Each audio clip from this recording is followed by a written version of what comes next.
Is this what China looks like in your mind? Very modern, sense of technology?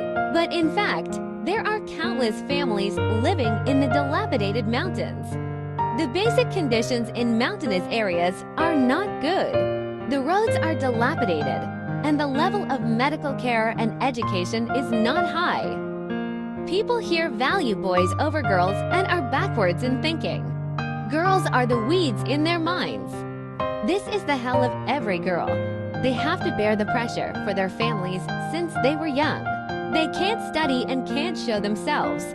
They can only do hard and dirty things to subsidize their families. But in such a poor place, there is a person who voluntarily burns himself like a candle to illuminate the poor little girls. One day 20 years ago, a girl sat by the roadside and stared at the mountain in the distance. Zhang Weimei saw her and asked her, "What's wrong with you?" The girl said, "I can't study anymore. My mother asked me to get married." Zhang Weimei found the girl's parents and said, "I will support her living expenses and tuition. Please let her study." But the girl's parents were forced to disagree. What Zhang Weimei thought at this time was, how can I help such girls? She thought about it for a long time.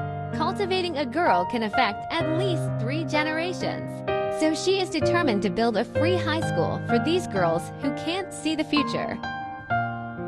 But how to get the money for building a school? From 2002 to 2007, she begged in various cities in China. She thought it should be easy, as long as everyone donated a few yuan.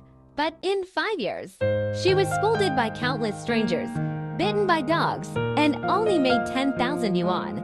Is the arrangement of fate so unfair? Fortunately, a female reporter found Zhang Weimei and did an exclusive interview for her. She said that I had a dream to save those girls in the mountains.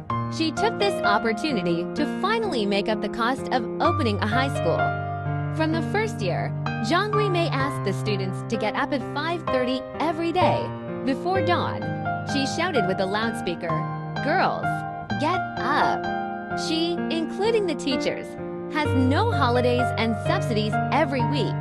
She has exhausted her efforts, and the children have lived up to this heart. She once said that I don't know how other high schools were created, but for this high school, they built it with their lives. After working for decades, her salary, bonuses, and some subsidies totaled more than 1 million yuan, all of which were invested in education. In just a few decades, she was plagued by diseases, osteoma, pulmonary fibrosis, cerebellar atrophy. 23 diseases were plagued, and she was hospitalized for emergencies several times.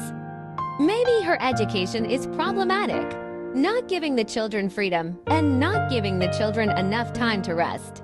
However, those children were brought out by her from poor families one by one. They are still working in the fields at the age of 14 or 15. They can't do anything. If they are not strict and hardworking, they will never get out of that poor mountainous area. She is a hero, a candle that burns herself and illuminates the child.